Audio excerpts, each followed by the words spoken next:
Hi everyone, my name is Arun Prabhu. I'm an architect and I run a practice called the Billboards Collective in Chennai. I was born in a very small town called Paramathivelur in Tamil Nadu. The thing that made me stand out from the rest of the kids is not because of what I did or what I did not do, rather due to my parents. They both haven't studied much as they would like to. My father became breadwinner for his family too soon. My mother got married very young. I was too young to feel the pain of not being able to guide me in my studies, but not ignorant of the fact that I needed to become the dreams that only existed in their minds. From then on, I studied hard to research, ask questions, and never let any opportunities go past.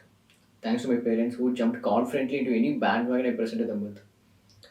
When the time came to choose my career, I decided to go with architecture and design. My parents, who not even heard about the course, they chimed with their support very happily. Honestly, the blind support without anticipating the outcome is something very, very powerful and strives you to do greater things. It is only with their help I keep running. Some statements are profound. Time is one such powerful statement is that of Oscar Wilde. The true mystery of the world lies in the visible, not in the invisible. While this may or may not apply to all parts of our lives, it's certainly made to what are called for architecture. Think of it, some of the major attractions in the place of interest, the iconic buildings and monuments that offer everyone a picture perfect backdrop. Name a famous place, chance that you to place some marker, some landmark to connect the place with the name. And more often, all these landmarks are the buildings and the visual masterpieces that are more than just an eye candy, they have a purpose. Today I'll be talking to you about this convergence where appeal meets purpose with architecture as a strong storytelling medium and how architects are mastering the craft. I'll spare all of you any yarn reducing technicalities and give you something refreshing, something that you can all relate to easily. Have you ever realized that architecture is effectively a bridge that connects us to everything around us? Imagine the US presidency without White House, India without Rashtrapati Bhavan, or even Russia without Kremlin Palace. It's really tough. It's not just about the imposing structures that link character or identity towards it of the states. It's in the case of every single individual. You just cannot separate a person or visual the influence of architecture or even its impact on the personality. While the word architecture prompts us to visualize a building, it goes beyond this first thought. Architecture is a multisensory perception of spaces. It includes weather, the lighting, the sound. Let's just put it this way. Architecture is all about creating and delivering a project by solving the everyday problems and by taking the advantage of the opportunities. I just mentioned there are various dimensions and influences that drive the narrative in architecture. One of my favorite quote in Tamil is idam, பொருள் and ஏவல், which means the place, context and relevance. All these three are interlinked with each other. The place, context and action exert a subconscious influence on human behavior. Why is it people who have had wonderful memories growing up as a child each to go back to their native place or even a school despite the hectic schedules? It is because of the influence a place has on individual. Effectively, architecture is a stage where the story is performed and it becomes a storytelling medium. Architects have a far greater responsibility than you could imagine. They have the ability to transform the life of a person. We all know that human character and behavior are highly influenced by the environment where people live, which means based on the design of a space, an architect can transform a best man into the beast, or on the contrary, gentleman out of the wildest creature. Now, enough about architecture, and let's talk about what I do as an architect and what brings me here. I would like to focus on three of my works with strong sense of storytelling, with each having a different narrative. Solar One is a solution for portable and temporary housing.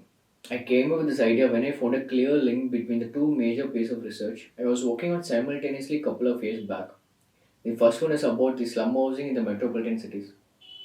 Though architectural research on its underdeveloped areas generally meant to create solutions for better hygienic conditions, the lighting, the ventilation, or the structural weaknesses, what really caught my eye was the under-utilization of the spaces.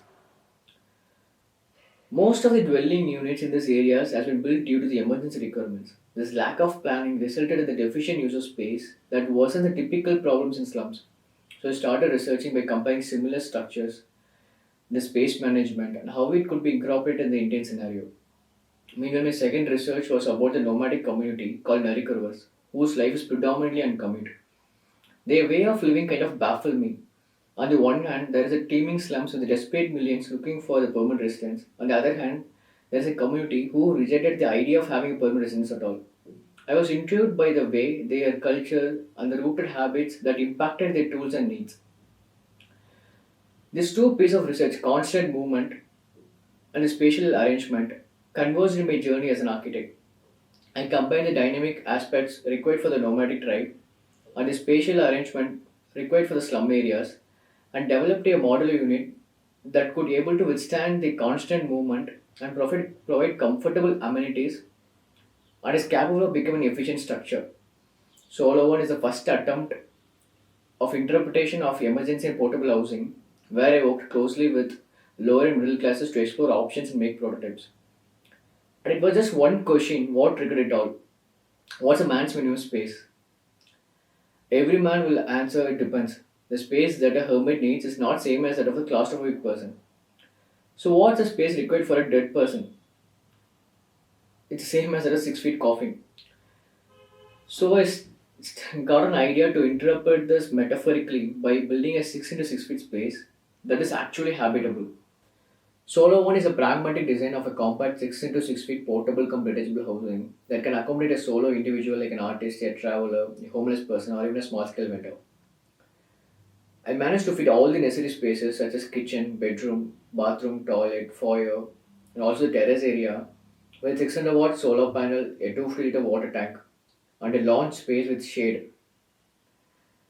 The structure is built to be consciously balanced and it equally distributes the weight. The aesthetics are in harmony to maintain the visual balance in shape, color, and texture. The interiors have more earthy tones, muted colors, and monochromatic shades, while the exterior highlights the tone of a commercial goods vehicle used in India. The structure has been fixed in auto rickshaw to show how lightweight it is. It is attached to the vehicle with just 7 bolts, which can be unscrewed and it can be fit in any other goods vehicle in India. We have maximized the total 6 into 6 feet space to provide not a minimalist way of living but a fully utilitarian one, where the narrative is defined by the user and it can be furtherly customized according to the each user's perception without deviating from the fundamental core. We are in the midst of developing a second module which is going to be much more affordable and space efficient than the first iteration. The second project I would like to talk to you about is an interesting research project that we're working on currently called Samadhi. India has a fascinating culture of celebrating death and memory that encompass a life. We all culturally aware that one thing that is inevitable is our time on earth is limited. We are all going to leave one day. However, in today's modern world, the racing phase which we live in, it doesn't allow us to have a mature relationship with the emotions and with the people we lost. The main reason for this is the lack of infrastructure that enable us to get closure and to cherish the memories of our loved ones forever. When was the last time we visited a cemetery? Is the current infrastructure encouraging our experience towards it? When I mention the word death, you'll probably picture a tombstone with the place of a burial. If you zoom much closer into it, you'll probably see a name and a date. How can this be the only thing that we remember? How can a granite marker be indicative of a person's life and all that he or she has achieved? The last one may be the part of a nature now, but I think the life story should not be neglected. Banksy used to say that people die twice. First time when they stop breathing and a second time bit later on. When someone calls a name the last time, when they're forever forgotten. I strongly feel that architecture could resolve this issue by merging the two axes of burial process, functionality and psychology. So I started working on design that would architecturally fuse the deceased person's life and the grief of those who are still alive. My idea is to redefine the way we honor our loved ones and those who mourn. My research encompasses a conceptual narrative of thanatos translation of spaces. It ideates the need to liberate death as an open topic and probe its limitations and preconceived notions. The harmonious relationship between the art and architecture should collide with the death as an overlay. An array of stones standing like monoliths are also capable of narrating a powerful story. There is a strong potential to take this idea of an urban cemetery and urban crematorium and to reanimate it with the activity in people while maintaining the balance of reverence and respect. In India, mnemonic ritualization often deals with the social status of the deceased, the culture, the religion. Also, the cemetery should no longer be the pockets of cadavers. On the contrary, revitalizing the typology with a new meaning helps to repair the ruined urban fabric. This project Samadhi aims to address this particular issue. The design should have an overlook of a monumental structure that is at the height of a life, not in the subsoil of death, as well as a clear demarcation between the cemetery and the crematorium for all religions. However, the center works as a spatial conjunction in which people's circulation leads to everybody being muted in diversity. As well as there are some specific areas to perform last rites conduct memorials, and even a meditation spot for those who need a calm, sacred place to mourn for their loved ones. Also incorporate some other spatial functions like parks, playgrounds, and a public library, all of which has the potential to coexist with the main mission of this place. It is about changing the narrative of these places from a negative perception linked to death and darkness to a positive vision that celebrates the life and offers diverse attractions that invite people to have a nicer forms of intimate and social reminiscence. Cemeteries and crematoriums can and must be more habitable. Through this design, we are hoping to transform our forever bond with death and our experience at cemeteries. It is up to us to honor those who have left us and those who miss them. To do so, we must open a conversation and rethink our relationship with death through planning and design. The third project is an interactive design project called Stickbills.in, which we got to work in this lockdown. As an architect, we are exposed to multiple avenues of design. Being the case, I'm especially interested in graphic and poster design. From the messages conveying during the World War till the present times, posters and billboards play a huge role in political propaganda, advertisement sector, or even the entertainment sector. The model structure, standing tall in various sizes and shapes, shows the viewer the reflection of society. It became the part of the skyline. Billboard is something that never sleeps. It could be job opening poster, it could be political propaganda, it could be cultural event poster. It reflects the people's mind, their behavior, and socio-economic status within the region. It is permeable to its surroundings and acts as a social critic that influences the attitude of a community. Milton Glaser says there are three responses to a piece of design: yes, no, and wow. In my opinion, wow here should stand for what if or what for. Every design should provoke a discussion, raise a question in people's minds. Everyone should feel they have the right to do it. Design should not feel stagnant. It should always create a momentum in the process of demystifying it. Design can be commercial, it can be cultural, it can be design can be everything. But the design should always remain democratic. This singular quote, stick no bills, seen by all multiple times in their life, in the daily basis, is what triggered me. Even though the intent of the statement is for the public to not post or stick anything in the wall or place, it adds a negative connotation to the overall poster culture. In India, if you see, spreading the message has been always associated with pamphlets, posters, to even announce the death, the political propaganda, the cultural events, or even the movie posters.